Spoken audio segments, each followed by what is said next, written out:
اعوذ باللہ من الشیطان الرجیم بسم اللہ الرحمن الرحیم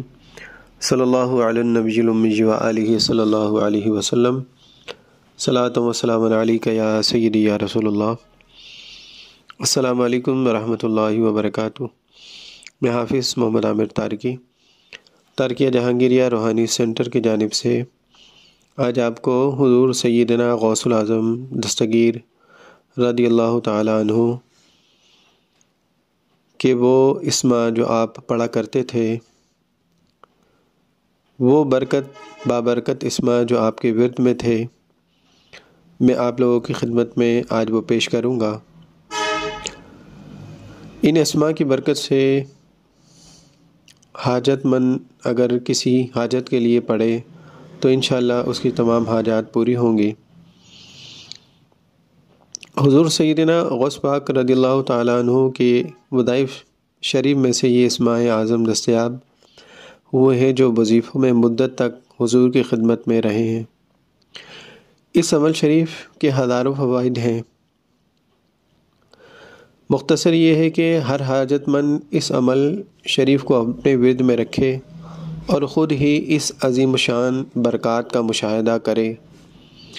اگر اعتقاد درست ہے تو انشاءاللہ تعالی ہر مراد اس کے ذریعے پوری ہوگی۔ اس عمل کی برکت اور تلاوت کرنے والا شخص کسی حاجت میں ناکام نہیں رہتا، رزق کی کمی نہیں ہوتی، اور یہی عمل سخت سے سخت اور مشکل وقت میں بڑی سے بڑی پریشانی کو دور کرنے کے لیے اگر کوئی شخص اپنی مراد دل میں رکھ کر اس عمل کو پڑھتا رہے اور حضور غوث پاک رضی اللہ تعالیٰ عنہ کے وسیلے سے اللہ تعالیٰ سے پڑھنے کے بعد دعا کرے تو اللہ تعالیٰ اس پریشانی کو جو پہاڑ کے برابر بھی ہو اس پریشانی سے اس کو نکال دیتا ہے۔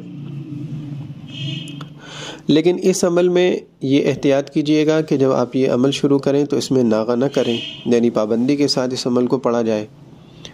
تو اس کے فوائد بے شمار ہیں۔ اور اگر کوئی شخص اس کو روز اپنے ورد میں رکھنا چاہتا ہے برکات حاصل کرنے کے لیے تو وہ شخص اس کو برکات حاصل کرنے کے لیے بھی، رزق میں فراوانی کے لیے، پریشانیوں کو ختم کرنے کے لیے،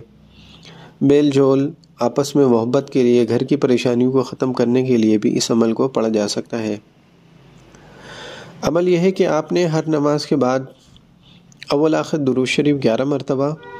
اور یا اللہ یا رحمان یا رحیم یا حی یا قیوم، یا اللہ یا رحمان یا رحیم یا حی یا قیوم، اس عمل کو ہر نماز کے بعد آپ نے 100 مرتبہ پڑھنا ہے، اور پڑھنے کے بعد اللہ تعالیٰ سے حضور غوث پاک رضی اللہ تعالیٰ عنہ کے وسیلے سے دعا مانگے تو انشاءاللہ اللہ تعالیٰ آپ کی تمام پریشانیوں کو دور فرمائے گا۔ اگر یہ ویڈیو آپ کو اچھی لگے اس کو شیئر کیجیے۔ السلام علیکم۔